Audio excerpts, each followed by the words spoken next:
Have you ever wondered what the most powerful person in the world did first thing in the morning?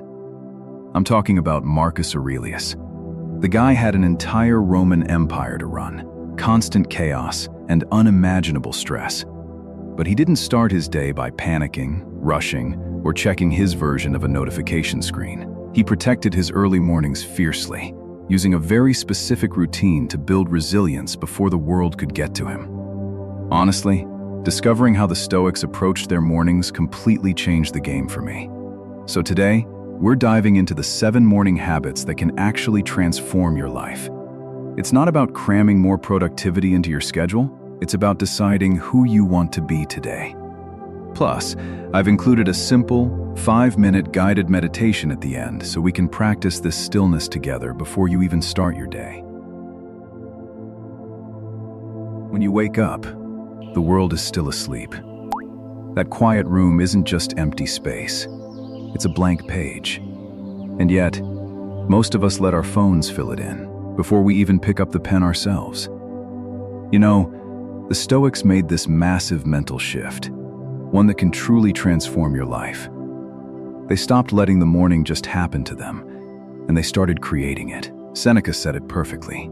He said, "Begin at once to live, and count each separate day as a separate life."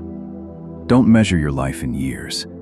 Measure it in mornings, because each one is a fresh start to choose exactly who you want to be. Think of water, slowly carving through solid rock. 1 drop does nothing, but 1,000 drops, they reshape the entire mountain. Your morning habits work the exact same way. It's not about chasing cheap productivity hacks. It's about claiming the first hour of your day before the world claims it for you. So, before we dive into the 7 principles of this Stoic morning routine, let's take a quick pause. Drop these 4 words in the comments right now. I rise. I practice. Because somewhere out there, someone waking up to a really tough day might see your comment and find the exact spark they need to get out of bed. So please, don't skip ahead. Every principle we cover today, leading up to the guided meditation at the end, is building a piece of who you are becoming. Ready? Let's get into it. There's something in us older than logic that craves ritual, not superstition, structure. The Stoics didn't leave their mornings to chance. They built small, repeatable ceremonies that turned an ordinary waking moment into something sacred. Epictetus taught his students to first say to yourself what you would be, and then do what you have to do. Notice the order. Say it first, then do it. Your morning ritual is the bridge between those 2 things. It's where intention turns into behavior. Think of a lighthouse. It doesn't reposition itself depending on the weather. Storm or calm, it stands in exactly the same spot, casting exactly the same light. Your morning ritual works the same way. When you wake at a consistent time, drink a glass of water, sit in silence for a few minutes, your nervous system receives a signal. We are safe. We know what's coming next.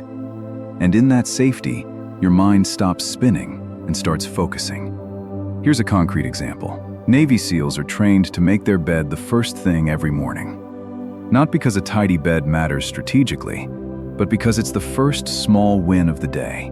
And that first win creates momentum for every win after it. Admiral William McRaven built an entire commencement speech around this idea. If you make your bed every morning, you will have accomplished the first task of the day. It will give you a small sense of pride, and it will encourage you to do another task, and another. That's ritual in its simplest, most physical form. What makes a ritual stoic, rather than just a routine, is the meaning behind it. Anyone can go through motions half asleep, scrolling their phone while brushing their teeth. The Stoics infused their rituals with attention. When Marcus Aurelius performed his morning sequence, he wasn't checking boxes. He was reminding his soul of its values before the day could make him forget them. Practically, this means choosing 3 to 5 small actions and repeating them with your full attention. Maybe it's lighting a candle and taking 3 slow breaths. Maybe it's stepping outside and feeling the morning air on your skin before you look at a single screen. Maybe it's writing 1 line in a journal. The specific action matters far less than the presence you bring to it. Drink the water. Actually feel the water. Breathe the breath. Actually feel the breath. That's the difference between a ritual that transforms you and a routine that just passes the time. There's a reason monasteries ring bells at the same hour every day. Why athletes have pre-game rituals they never skip. Why sacred traditions repeat the same prayers in the same order. Consistency creates capacity. When your morning is predictable, your mind doesn't waste energy deciding what to do next. It's free to go deeper into whatever you're doing. And here's the paradox. This structure doesn't limit your freedom to create it. A solid morning gives the rest of your day room to be flexible because you're starting from centeredness instead of chaos. Your ritual won't be perfect every day. Some mornings you'll be exhausted. Some mornings life will interrupt you before you even sit down. That's fine. The power isn't in perfection. It's in return. Yesterday you stumbled, today you're back. That's the whole practice.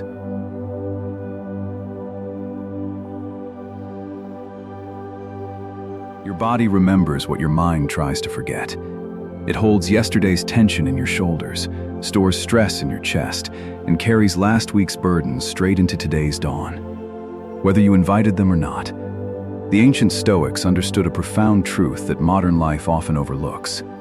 Wisdom isn't merely mental, it is deeply physical. Think about it. How can you practice discipline if you've never asked your own physical body to step up?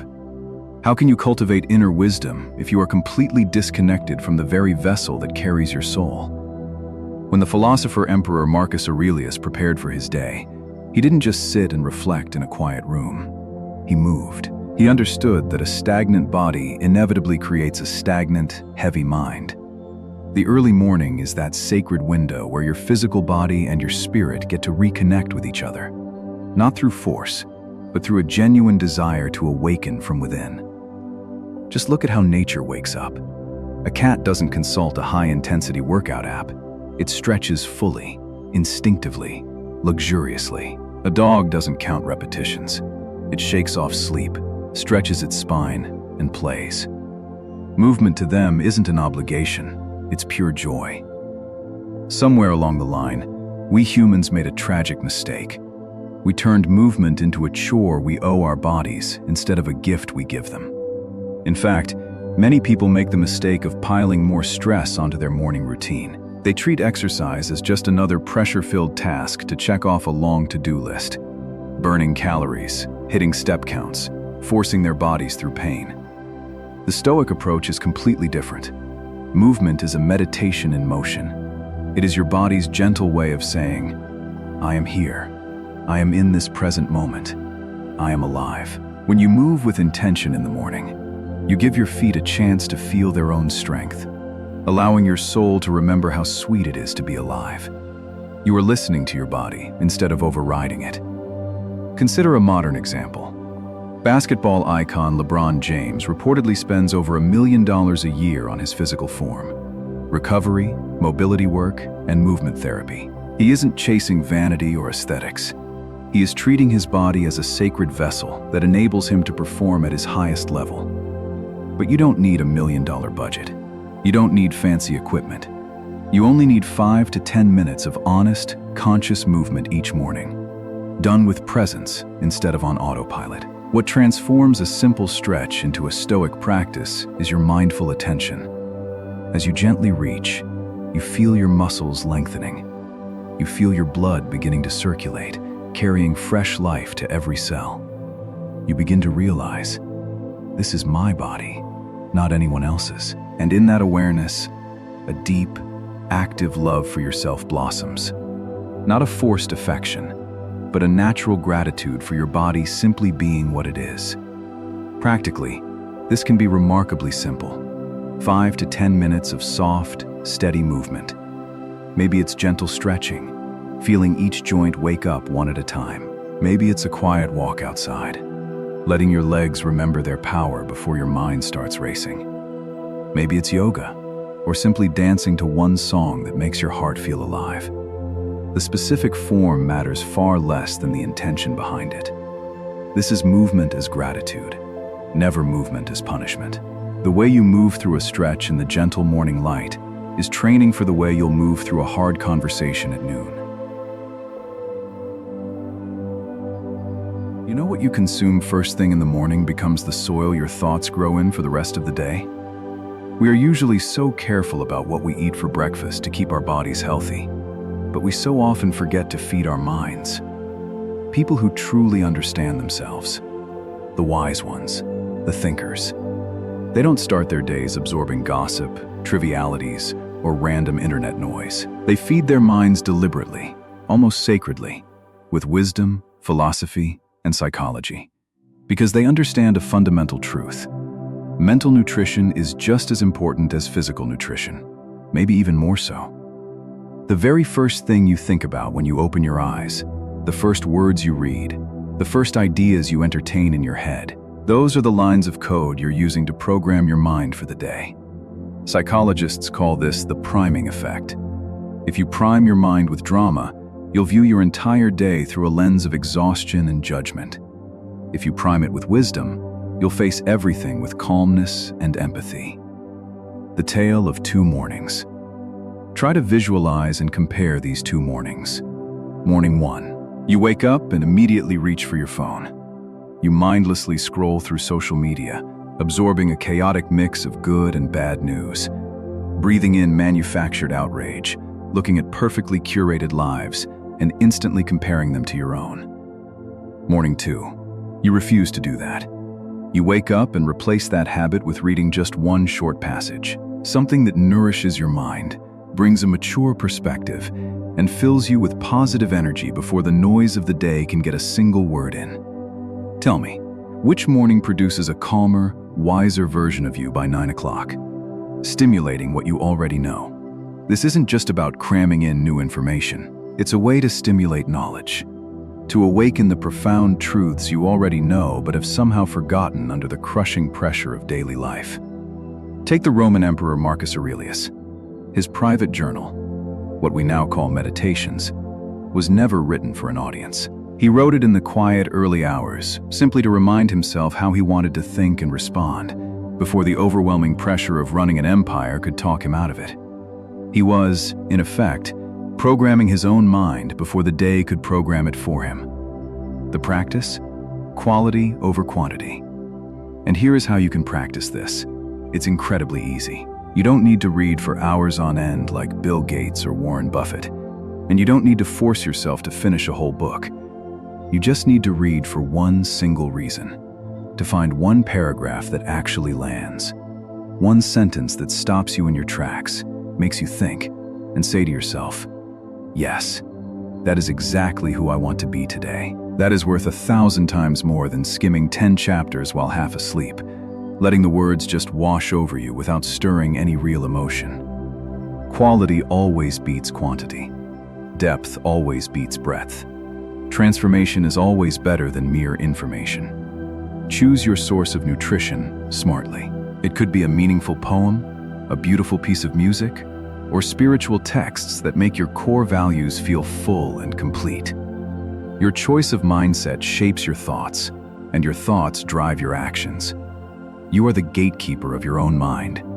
Don't let anything walk through those gates at dawn if it doesn't make you better. So, what food will you choose for your mind tomorrow morning? Drop a comment below with the choice that works best for nourishing your mind. The greatest battles of your day are won or lost before the sun even fully rises. Not on any battlefield, but inside your mind, in the handful of minutes right after you wake up. The Stoics had a concept called the discipline of assent, the idea that you have the power to choose which thoughts you accept as true and which you reject. That power is strongest first thing in the morning, when your mind hasn't yet been worn down by the day's noise. Think of your mind like a fortress.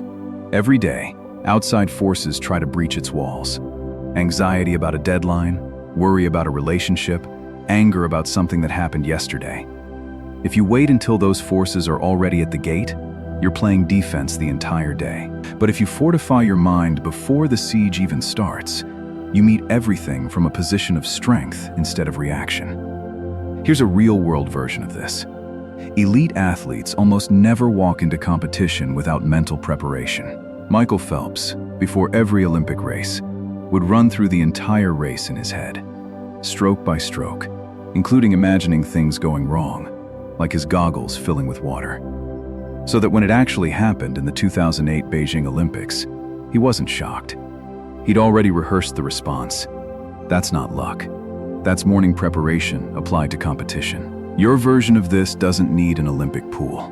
It just needs a few quiet minutes before you touch your phone. And that's the real trap most people fall into.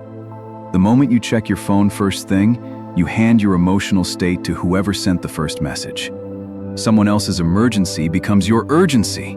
Someone else's anger becomes your agitation. The Stoics would call this voluntary slavery, giving away your freedom to something completely outside your control before you've even had coffee.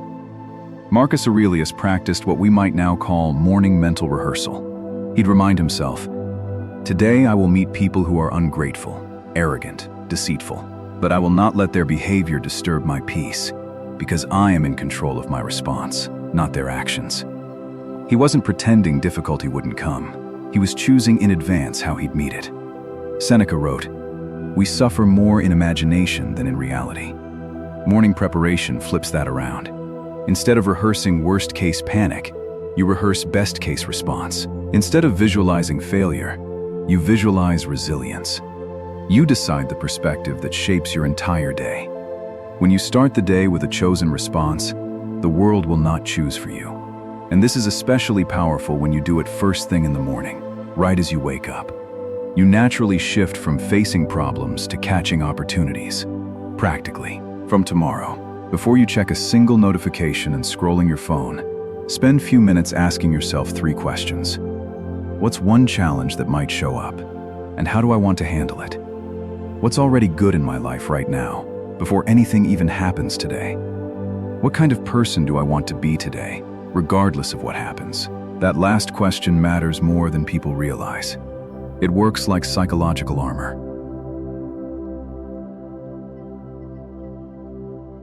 In those quiet, early hours of the morning, before the unpredictable chaos of the world begins, you have a profound choice to make. There is a sharp, fundamental difference between a goal and an intention. And honestly, the Stoics understood this with absolute precision. A goal is about an outcome you hope for, something that always depends, at least partly, on circumstances completely outside your control. But an intention? An intention is about who you choose to be.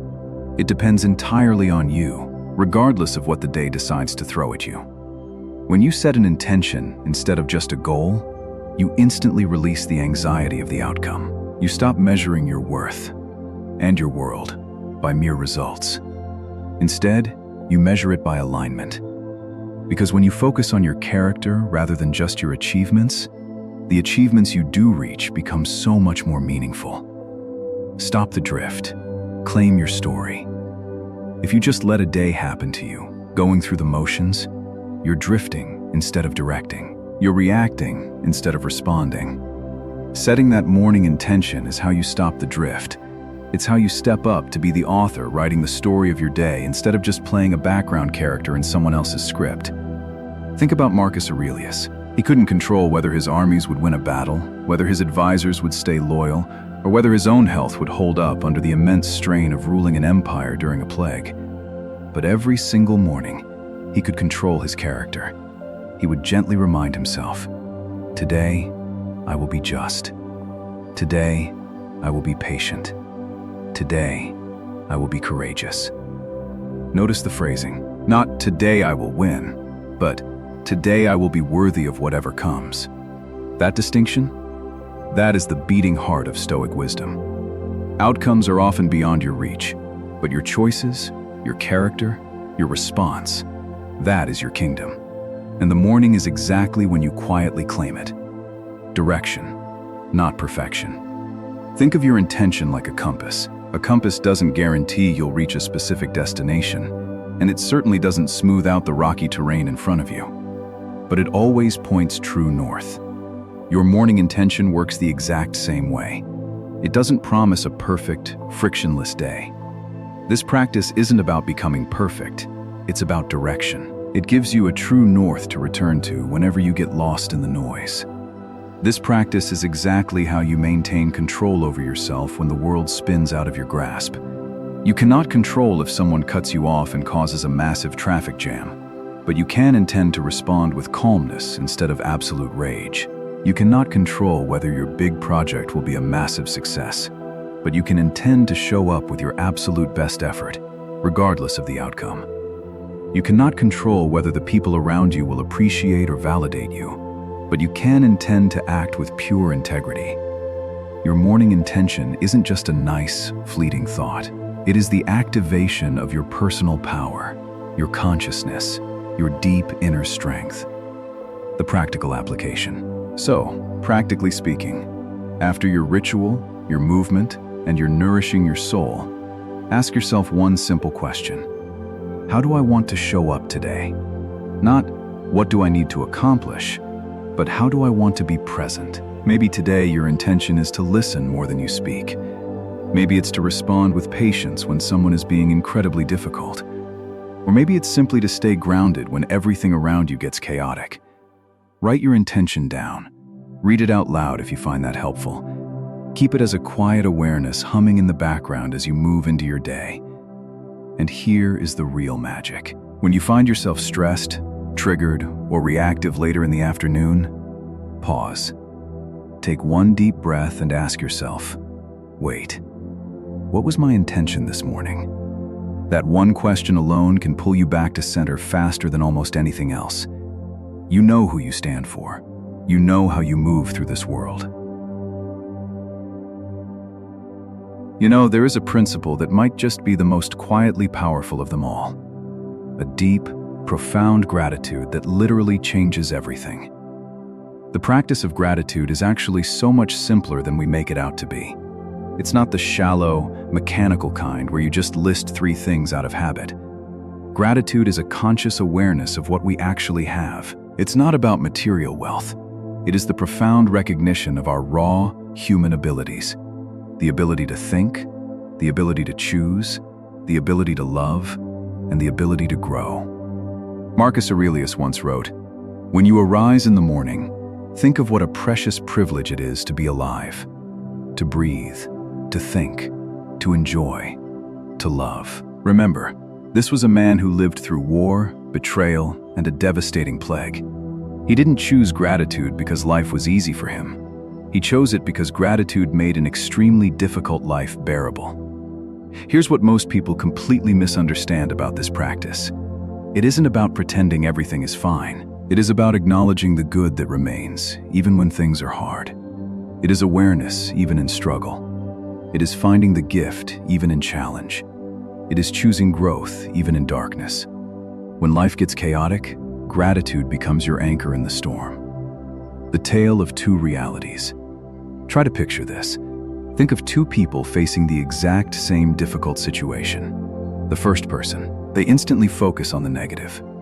They obsess over what went wrong, what isn't working, and they spiral into anxiety, constantly worrying about how terrible things might get. The second person, they root themselves in presence. They acknowledge the hardship, but they consciously recognize what is still working, what is still possible. They are standing in the exact same storm, but they are experiencing 2 completely different realities. There's actual neuroscience behind this shift. When you practice gratitude, you are literally reminding and rewiring your brain. You make your nervous system stronger by training it to notice beauty, connection, and possibility. The alternative, the weaker default pathway, is one that constantly scans for danger, fear, and something to complain about. So, your morning gratitude? It isn't just about feeling a little better over your coffee. It is practical mental training to make you resilient, courageous, and genuinely capable of joy in any circumstance. There's a reason why every ancient wisdom tradition across human history treats silence not as an empty space, but as something profoundly sacred. And the Stoics understood this truth down to their very core. Zeno of Citium, the founding father of Stoicism, famously taught that true wisdom doesn't begin with speaking or proving yourself to the world. It begins with listening. Listening deeply to the people around you, but more importantly, listening to the quiet truths living inside yourself. The tragedy of modern life is that most of us are completely deaf to our own inner guidance. And why? Because the very second our eyes open in the morning, we flood our minds with outside noise. Social media feeds, news alerts, urgent texts, and chaotic thoughts. We drown out our soul before we even have a chance to breathe. Picture a crystal clear, perfectly still pond in the quiet of early dawn. When the water is completely calm and there are no ripples, you can look right through the surface and see straight to the very bottom. You see absolute clarity. But the moment something disrupts that peace, whether it's a pebble tossed into the water, a buzzing notification on your nightstand, or a rushed, anxious thought, that clarity vanishes instantly in a blur of mud and waves. Morning silence is your sacred opportunity to protect that stillness. And protecting it is actually much simpler than you think. You don't need a complex meditation technique or a rigid routine. It's about something far gentler. Sitting alone in the quiet, breathing and being. Just being. Sitting with yourself without an agenda. Without trying to fix anything. Without trying to become someone else or achieve a single thing. Just sitting there, listening to the soft rhythm of your own breath, simply existing, and allowing the profound simplicity of being alive to wash over you like a warm morning breeze. This quiet space is your sanctuary before the rest of the world wakes up and starts throwing its. There's a beautiful Japanese concept called ma, the sacred space between things. It reminds us that it isn't just the notes in a piece of music that make it beautiful. It's the quiet pause between them. It's not just the words spoken in a conversation that give it weight. It's the intentional silence between them. Your morning silence is the ma of your entire day, the sacred space that gives everything else meaning. Most of us have been conditioned to believe that silence is merely an absence, a blank vacuum, a lack of sound, or worse, a waste of time. But true silence is not an absence at all. It is a powerful presence. It isn't nothing, it is everything. When you give yourself a moment of stillness, you aren't losing time or being unproductive. You are actively gaining yourself back. You are filling your cup before the world demands a drink. And the early morning is the most effortless, magical window of the day to reclaim this peace. It is that rare, untouched pocket of time where you don't have to solve a single problem, reply to a single message, or perform any role for anyone else. You aren't a boss, an employee, a parent, or a partner yet. In this space, you are just you. And if your logical mind still struggles to justify sitting quietly, here is something physiological worth knowing. When you sit in morning silence, your nervous system automatically regulates. Stress hormones like cortisol normalize, and your prefrontal cortex, the brain's headquarters for wisdom, emotional control, and high-level decision-making, comes fully online. So remember, you are not doing nothing. You are quietly tuning your instrument. You are preparing your entire biological and spiritual system to function at its absolute best. The first time you sit down and try this, it might feel completely strange. Your mind will resist, your body might get fidgety, and you might even catch yourself thinking, "This is boring. I should be doing something." That is completely normal. Your brain has been conditioned for years to crave constant stimulation. But stick with it. By day 7, you'll begin to notice small, subtle shifts. You'll notice that you snap a little less at the people you love. You'll catch yourself in that tiny split second before an emotional reaction takes over. And for the first time, you'll choose a calm breath instead of an angry outburst. And by day 30, you won't even recognize the person you used to be. Not because you've magically transformed into someone completely different, but because you've finally uncovered who you were all along. You've come to realize a profound truth. I find myself most when I am silent. When the world stops screaming, my soul finally gets to speak. The constant noise of life, the expectations, the deadlines, the opinions of others, didn't change who you are. It just covered you up like a heavy layer of dust. The silence doesn't create a new you. It simply quietens the chaos long enough for you to hear your own heart beating again. It strips away the masks you wear for everyone else, leaving you face to face with your truest, most authentic self. Listen closely. These 7 principles we've talked about, they aren't some rigid set of rules you have to follow perfectly. Perfection is an illusion that only sets you up for failure. Instead, look at them as gentle invitations to return to, morning after morning. A predictable ritual to anchor your spirit. A physical movement executed with genuine purpose. Deep wisdom absorbed before the world's noise can sneak in. A mind carefully prepared before the daily battles even begin. An intention chosen entirely on purpose. Profound gratitude planted in your heart. And a sacred window of real silence, carved out before anything else has a chance to take root and grow. The ultimate reset button. Think about the great Stoics.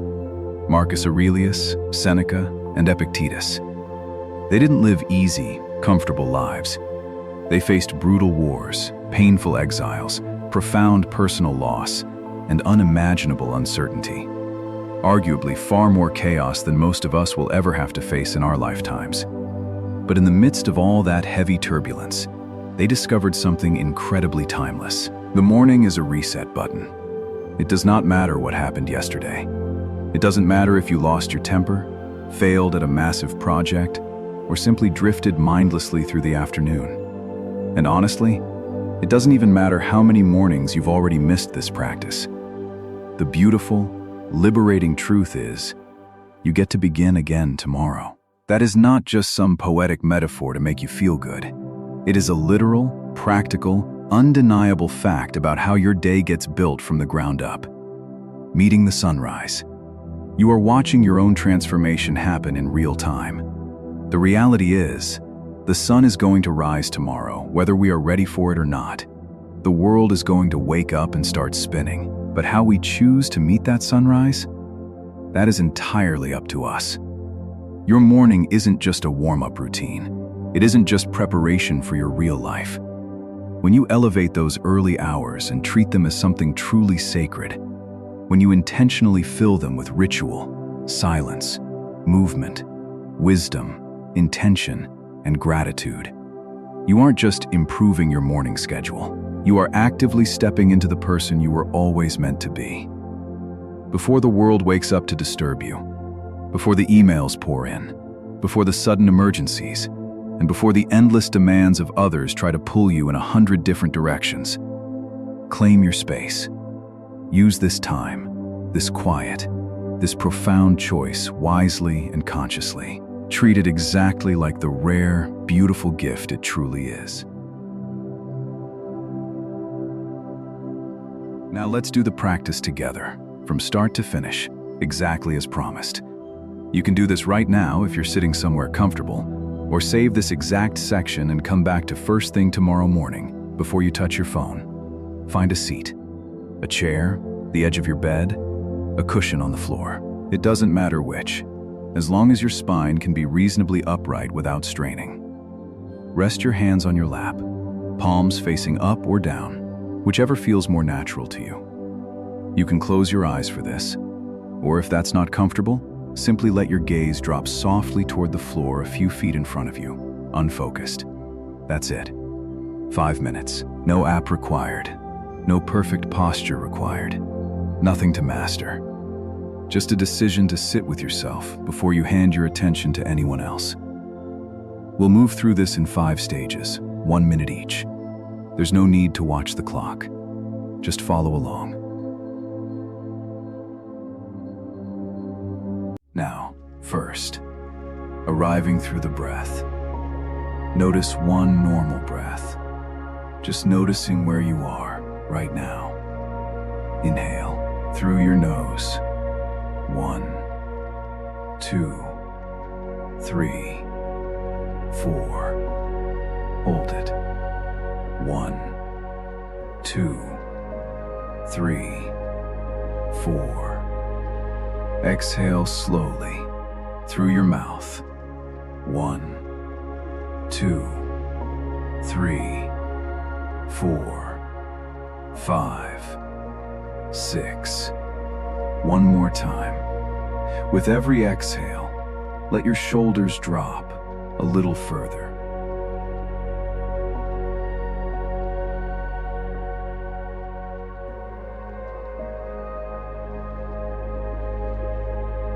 Now, it's time for awakening the senses. Let your breath return to its own rhythm. Now, notice the sounds around you. No judgment, just notice. And now, silently, ask yourself the same question Marcus Aurelius asked every morning. What am I waking up to do today? Don't answer it yet. Just let it rest.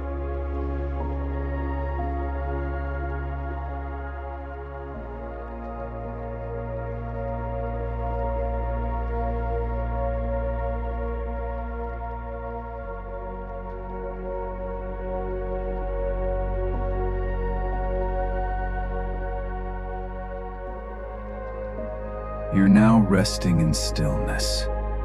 Now, let go of every technique. If a thought comes, picture it as a single cloud drifting across an open sky. You don't chase it. You don't push it away. There is no right state here. Only this one.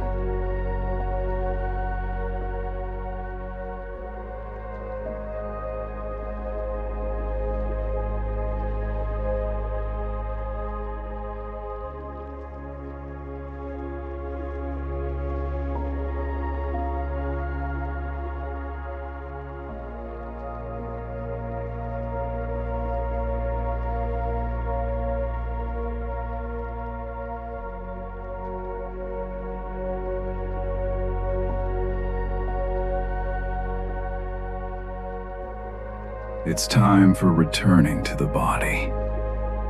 Bring your attention to your hands, their weight, their warmth. Now, your feet, the solid ground beneath them. Take one deeper breath and let it travel down like roots, settling into the earth.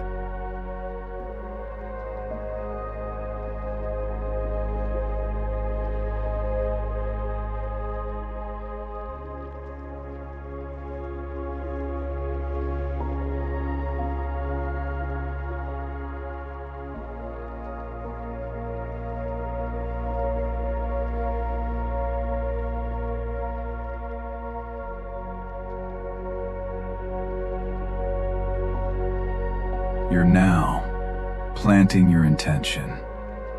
Inhale through your nose. 1, 2, 3, 4. Hold it. 1, 2, 3, 4. Exhale through your mouth. 1, 2, 3, 4, 5, 6. Say to yourself, today I choose presence over reaction.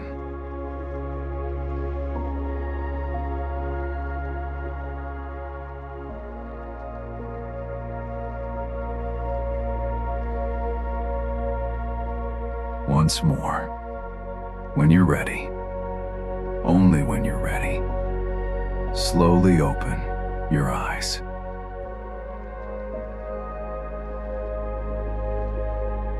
That's the complete 5-minute practice. Tomorrow, your alarm will sound again, and so will the day after, and the one after that. This was never about one perfect morning. It was never about 5 minutes you get right just once and then forget. This is about who you're slowly becoming. One breath, one sunrise, one small act of sovereignty at a time. Some mornings, you'll move through all 5 stages with a quiet mind. Other mornings, you'll barely make it through stage 1 before life pulls you away. Both mornings count. The Stoics didn't have flawless days either. They had practice. And practice, by definition, means you're allowed to begin again, as many times as it takes. Comment your intention below. 1 sentence, written while it's still warm. Not for us, for you. So that a month from now, you can scroll back and see the moment you chose to rise. Honestly, I had an experience that even surprised me. While I was making this video, I had to read through it, over and over, again and again, line by line, principle by principle. And somehow, that repetition did something I didn't expect. It let these Stoic principles quietly sink in my mind, not just into what I knew, but into the way I think, the way I choose, the way I act, one morning at a time.